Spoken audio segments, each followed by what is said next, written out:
എല്ലാവർക്കും നമസ്കാരം. ഇന്നത്തെ പത്രവിശേഷത്തിലേക്ക് സ്വാഗതം. ഇന്ന് ഈസ്റ്റർ ആണ്, പ്രത്യാശയുടെ ദിവസമാണ്. കുരിശുമരണത്തിന്റെ മൂന്നാം നാൾ ദൈവപുത്രൻ ഉയർത്തെഴുന്നേറ്റ ദിവസം. അതുകൊണ്ട് തന്നെ വളരെ പ്രത്യാശയോടെ, വളരെ പ്രതീക്ഷയോടെ ആണ് ഇന്നത്തെ പത്രവിശേഷം അവതരിപ്പിക്കുന്നത്. പക്ഷേ വളരെ നിരാശാജനകമായ സംഭവങ്ങളാണ് ഇന്നലെ അരങ്ങേറിയതിൽ പലതും. നമുക്ക് ഇന്ന് മലയാള മനോരമ എങ്ങനെയൊക്കെയാണ് വാർത്തകൾ കൊടുത്തത് നോക്കാം. മലയാള മനോരമയുടെ ടോപ്പ് സ്റ്റോറി എന്ന് പറയുന്നത് വനിതാ CPO റാങ്ക് പട്ടികയുടെ കാലാവധി ഇന്നലെ അവസാനിച്ചു എന്നുള്ളതാണ്. കാക്കി കണ്ണീർ ബാക്കി എന്നാണ് മനോരമ ഇതിന് തലക്കെട്ട് കൊടുത്തത്. കാക്കി എന്ന് പറയുന്ന സ്വപ്നം അവർക്ക് പൊലിയുന്നു, ഇനി കണ്ണീർ മാത്രമാണ് ബാക്കിയാവുന്നത് എന്ന ഒരു പോയറ്റിക്കായ തലക്കെട്ടോടെയൊക്കെയാണ് മനോരമ ഈ വാർത്ത കൊടുത്തത്. അതിങ്ങനെയാണ്: 18 ദിവസത്തെ സമരം അവസാനിപ്പിച്ച് വിങ്ങലോടെ മടക്കം.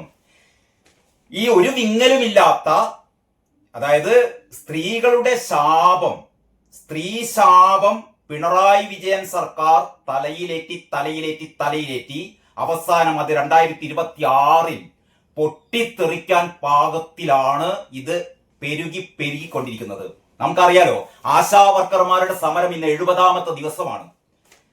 സെക്രട്ടേറിയറ്റ് പഠിക്കല് കഴിഞ്ഞ 70 ദിവസമായി രാപ്പകൽ സമരത്തിലാണ്. കഴിഞ്ഞ 31 ദിവസമായി ഇവർ പട്ടിണി സമരത്തിലാണ്. നിരാഹാര സമരമാണ് ആശാ വർക്കർമാർ. അതിന്റെ മുന്നിലൂടെയാണ് കഴിഞ്ഞ 70 ദിവസവും ഇരട്ടച്ചങ്കൻ, കാരണഭൂതൻ അങ്ങോട്ടും ഇങ്ങോട്ടും പോകുന്നത്. ഒരു പ്രാവശ്യം പോലും ആ സമരപ്പന്തലിൽ വന്ന് ഈ പാവപ്പെട്ട അമ്മമാരെ, പാവപ്പെട്ട സഹോദരിമാരെ കാണാൻ ആ ദുഷ്ട മനസ്സുള്ള ആൾ കൂട്ടാക്കിയിട്ടില്ല. ഞാനിങ്ങനെ ദുഷ്ട മനസ്സുള്ള ആൾ എന്നൊക്കെ പറയുന്നത് വിയോജിപ്പുള്ളവർക്ക് വിയോജിക്കാം, അല്ലാതെ എങ്ങനെയാണ് ഇതിനെ വിശേഷിപ്പിക്കേണ്ടത്? ഒരുപാട് സമരങ്ങൾ കേരളം കണ്ടിട്ടുണ്ട്, അല്ലേ? ഒരുപാട് സമരങ്ങൾ കേരളം കണ്ടിട്ടുണ്ട്. പക്ഷേ ആശാ സമരം പോലെ ഇന്നുണ്ട്. ഇന്നത്തെ പത്രത്തിൽ ഞാൻ ഏതോ പത്രം കണ്ടു, ഞാൻ ബാക്കിയുള്ള പത്രങ്ങൾ നോക്കുമ്പോൾ പറയാം. നമ്മുടെ സാറ ജോസഫ് ഇന്നും പറഞ്ഞു, ആശാ സമരം ഇങ്ങനെ നീണ്ടുപോകുന്നത്, തുടർന്നു പോകുന്നത് കേരള സർക്കാരിന് ഒട്ടും ആശാസ്യമല്ല. ഇത് ഇടതുപക്ഷ സർക്കാരാണ്, ഈ സമരം തീർക്കണം, ഈ അമ്മമാരുടെ കണ്ണീരൊപ്പണം എന്ന് പ്രമുഖ എഴുത്തുകാരികൾ മാത്രമല്ല, ഇടതുപക്ഷത്തോടൊപ്പം കാലാകാലങ്ങളായി ഇടതുപക്ഷത്തിന്റെ എല്ലാ നെറികേടുകൾക്കും ഒപ്പം ജയ് വിളിച്ചു നടന്ന നമ്മുടെ സാംസ്കാരിക രംഗത്തെ പ്രഗത്ഭർ, സച്ചിദാനന്ദ മാഷ് ഉൾപ്പെടെ, ഖദീജ മുംതാസ് ഉൾപ്പെടെ, സാറ ടീച്ചർ ഉൾപ്പെടെ, അങ്ങനെ എണ്ണി പറയുകയാണെങ്കിൽ ഈ സാംസ്കാരിക ഭൂപടത്തില് അടിമക്കമ്മികളല്ലാത്ത എല്ലാവരും. ഞാൻ ഏറ്റവും ഒരു പ്രധാനപ്പെട്ട ഒരു കാര്യം കൂടി പറയാം. കഴിഞ്ഞ ഒരു 3-4 ദിവസം മുമ്പ് ഞാൻ തൃശ്ശൂരിൽ പോയിരുന്നു. തൃശ്ശൂരിലെ സാഹിത്യ അക്കാദമിയിൽ വെറുതെ ഒരുപാട് കാലത്തിന് ശേഷം വീണ്ടും സാഹിത്യ അക്കാദമിയുടെ ആ ചുറ്റുവട്ടത്തേക്ക് പോയി. നമ്മുടെ ഹീറോ ഹോട്ടൽ അറിയാം, സാഹിത്യ അക്കാദമിക്ക് തൊട്ട് മുമ്പിലുള്ള ഈ സാഹിത്യകാരന്മാരുടെ ഒക്കെ ഒരു ഇടത്താവളമാണ്, അല്ലെങ്കിൽ സിനിമാക്കാരുടെ ഒക്കെ ഒരു ഇടത്താവളമാണ് ഈ ഹീറോ ഹോട്ടൽ എന്ന് പറയുന്നത്. ഹീറോ ഹോട്ടൽ എന്നൊരു ചായ കുടിച്ച് അരുണേട്ടനോട് 2 വർത്താനൊക്കെ പറഞ്ഞ് അവിടെ എന്റെ സുഹൃത്തായ ലിജീഷ് ഉണ്ടായിരുന്നു. സിനിമാ സംവിധായകനായ ആകാശത്തിന് താഴെ എന്ന് പറയുന്ന വളരെ വളരെ മികച്ചൊരു സിനിമ സൃഷ്ടിച്ച ലിജീഷ് ഉണ്ടായിരുന്നു. നാടക പ്രവർത്തനായ നമ്മുടെ KV ഗണേഷ് ഉണ്ടായിരുന്നു.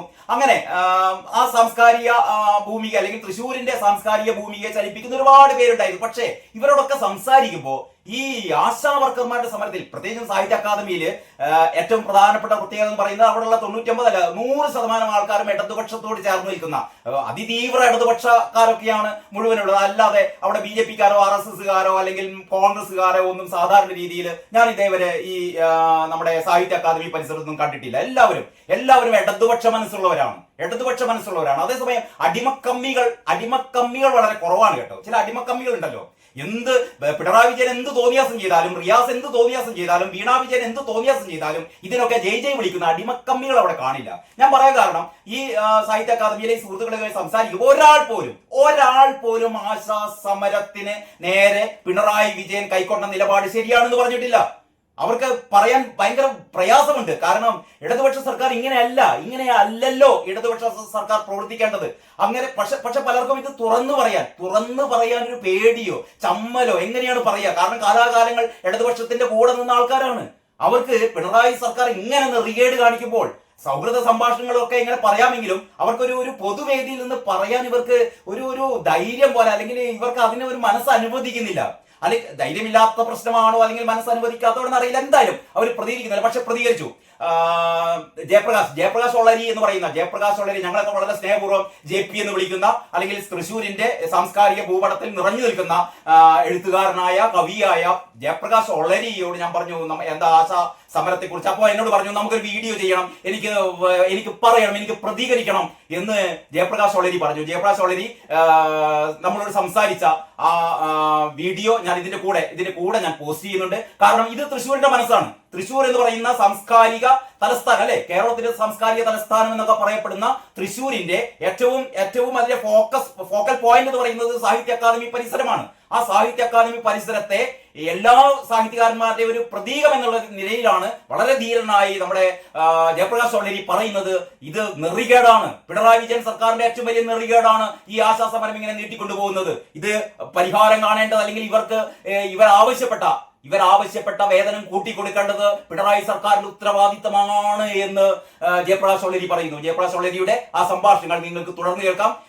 അതിനുശേഷം അടുത്ത വീഡിയോയിൽ നമുക്ക് ബാക്കി, അതായത് ഇന്നത്തെ പ്രധാന വാർത്തകളുടെ പിന്നാമ്പുറങ്ങളിലേക്ക് നമുക്ക് കടന്നു പോകാം. അതുകൊണ്ട് ആദ്യത്തെ ഈ വീഡിയോ ഞാനിവിടെ അവസാനിപ്പിക്കുകയാണ്. എല്ലാവർക്കും നന്ദി, നമസ്കാരം. വെയിലത്തും മഴയത്തും ഈ ആശാവർക്കർമാർ 232 രൂപയ്ക്കാണ് അവർ കൂലി വർദ്ധിപ്പിക്കണമെന്ന് പറഞ്ഞുകൊണ്ടാണ് അവർ സമരം ചെയ്യുന്നത്. ഈ സമരത്തിന് ഈ ഭരണകൂടം, ഇടതുപക്ഷം എന്ന് പറയുന്നവർ അതിനെ പിന്തിരിഞ്ഞു നോക്കാതെ അവർ ആശാവർക്കർമാർ അല്ല എന്ന് പറഞ്ഞുകൊണ്ടും അവർ ആശാവർക്കർമാരുടെ പേര് പറഞ്ഞുകൊണ്ട് മറ്റുള്ള അവരാണ് പേരിപ്പിച്ചുകൊണ്ടാണ് സമരം നടത്തുന്നതാണ് എന്നാണ് ഇവർ പറയുന്നത്. ഞാൻ ചോദിക്കട്ടെ, ഇവർ എളമരം കരീമും അതുപോലുള്ള ഇടതുപക്ഷ രാഷ്ട്രീയം പറയുന്നവർ ഒരു കാലത്ത് കമ്മ്യൂണിസ്റ്റ് പ്രസ്ഥാനം വളർത്തിയെടുക്കാൻ തൊഴിലാളികളിൽ നിന്ന് പാട്ടക്കുലുക്കിക്കൊണ്ട് തന്നെയാണ് ഇവർ ഈ പ്രസ്ഥാനം വളർത്തിയെടുത്തിട്ടുള്ളത്. ഇപ്പോൾ പറയുന്നത് നിങ്ങൾ പാട്ടക്കുലുക്കികളാണ്, നിങ്ങൾ ഈ ആശാവർക്കർമാരല്ല എന്നൊക്കെ പറഞ്ഞുകൊണ്ട് ഈ രാഷ്ട്രീയ നേതാക്കന്മാരുടെ പേരെടുത്ത് പറഞ്ഞല്ല. അത് ഈ കേരള സമൂഹത്തിന് ഈ അടുത്ത കാലത്തെല്ലാം നമുക്കറിയാവുന്നതാണ്. കാരണം എന്താ വെച്ചാൽ ഈ ആശാവർക്കർമാരുടെ സമരത്തിന് ഇവർ പറയുന്ന ന്യായീകരണം ഒട്ടും ആശ്വാസികമല്ല. ഇവരുടെ മാനിഫെസ്റ്റോയിൽ പറഞ്ഞിട്ടുള്ളതാണ് ഈ 23,000 രൂപ അല്ലെങ്കിൽ ഈ 21,000 സംതിങ് അങ്ങനെ ഒരു ഇൻ ബിറ്റ്വീൻ ഒരു എമൗണ്ട് ഇവരുടെ മാനിഫെസ്റ്റോയിൽ പറഞ്ഞതാണ്. ഏതെങ്കിലും ഒരു രാജ്യത്ത് ഈ തൊഴിലാളികളുടെ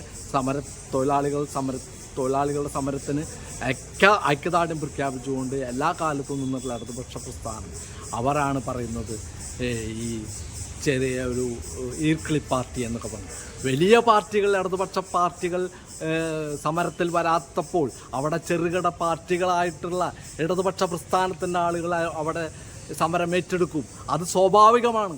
അതിൽ നിങ്ങൾ കുണ്ഠിതപ്പെട്ടിട്ട് കാര്യമില്ല.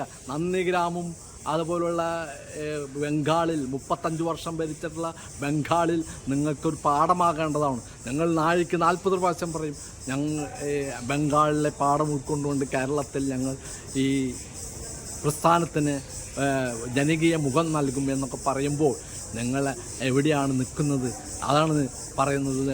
ആശാവർക്കർമാരുടെ സമരം ന്യായമാണെന്ന് ഇടതുപക്ഷത്തിൻ്റെ ആളുകൾ തന്നെ, ഇടതുപക്ഷത്തിൻ്റെ ജൈവ ബുദ്ധിജീവികൾ തന്നെ, ഇവിടെ സച്ചാനന്ദ മാഷും അതുപോലുള്ള ഖദീജ മുംതാസും ഇടതുപക്ഷത്തുള്ളവർ തന്നെ, ഇടതുപക്ഷം ഉണ്ടാവണമെന്ന് ആഗ്രഹിക്കുന്നവരാണ് ഈ രാജ്യത്തുള്ളവർ. ഇടതുപക്ഷം ഉണ്ടാവണം, നിങ്ങൾ സമരം ചെയ്യണം എന്നൊക്കെ പ്രഖ്യാപിക്കുന്നവരാണ് ഞങ്ങൾ. പക്ഷേ നിങ്ങൾ ഈ അദാനിക്കും അംബാനിക്കും പരവതാനി വിളിക്കുന്ന ഈ നിലപാടിനെതിരായിട്ടാണ് പറയുന്നത്. ഈ കോർപ്പറേറ്റ് മൂലധന ശക്തികൾക്കെതിരായിട്ടാണ് പറയുന്നത്. നിങ്ങൾ ആശാവർക്കർമാരുടെ സമരത്തിന് തമിഴ്നാട്ടിൽ നിങ്ങൾ ആശാവർക്കർമാർക്ക് ശമ്പള വർധനം കൂട്ടണമെന്ന് സമരത്തിലാണ്. ഹരിയാനയിൽ സമരത്തിലാണല്ലോ, മഹാരാഷ്ട്രയിൽ സമരത്തിലാണല്ലോ, കർണാടകത്തിൽ സമരത്തിലാണല്ലോ. അപ്പോൾ ഇത് ന്യായമായ സമരമാണെന്ന് നിങ്ങൾക്ക് തന്നെ ബോധ്യമുണ്ട്. 232 രൂപയ്ക്ക് ഈ കേരളത്തിൽ, നിങ്ങൾ കേരളം ഇന്ത്യക്ക് മാതൃക എന്ന് പറയുമ്പോൾ 232 രൂപയ്ക്ക് ഏത് തൊഴിലാളിയാണ് ഈ കേരളത്തിൽ പണിയെടുക്കുന്നത് നിങ്ങൾ ആലോചിച്ച് നോക്കണം. നിങ്ങൾ ആശാവർക്കർമാരോട് ഒപ്പം നിൽക്കുന്നതിന് പകരം നിങ്ങൾ അവരെ അധിക്ഷേപിക്കുകയും പുച്ഛിക്കുകയും ചെയ്യുന്ന ഈ നിലപാടിനെതിരെ ഇത് ഇടതുപക്ഷ നയമല്ല എന്ന് പറഞ്ഞുകൊണ്ട് ഇടതുപക്ഷം വലതുപക്ഷമാകുമ്പോഴാണ് വലതുപക്ഷങ്ങൾ അധികാരത്തിൽ വരുന്നത്. അതാണ് ഇന്ത്യ രാജ്യത്ത് ഈ നടന്നുകൊണ്ടിരിക്കുന്ന ഈ ജാതിയുടെയും മതത്തിൻ്റെയും പേരിൽ പറഞ്ഞുകൊണ്ട് തൊഴിലാളികളെ ഈ മെയ് 20-ാം തീയതി നിങ്ങൾ സമരത്തിലാണ്. മെയ് 20-ാം തീയതി നിങ്ങൾ ഹർത്താൽ ബന്ദ് പ്രഖ്യാപിച്ചിരിക്കുകയാണ്. തൊഴിലാളി വർഗത്തിൻ്റെ 4 ലേബർ കോഡ് നടപ്പിലാക്കി. ഈ ഭരണകൂടത്തിനെതിരായിട്ട് നിങ്ങൾ സമരം ചെയ്യുന്നതിന് പകരം നിങ്ങൾ കോർപ്പറേറ്റ് വൽക്കരണത്തിൻ്റെ ഭാഗമായിട്ട് നിങ്ങൾ അദാനിക്കും അംബാനിക്കും പരവതാനി വിരിക്കുന്ന രീതിയിൽ നിങ്ങൾ മാറരുത്.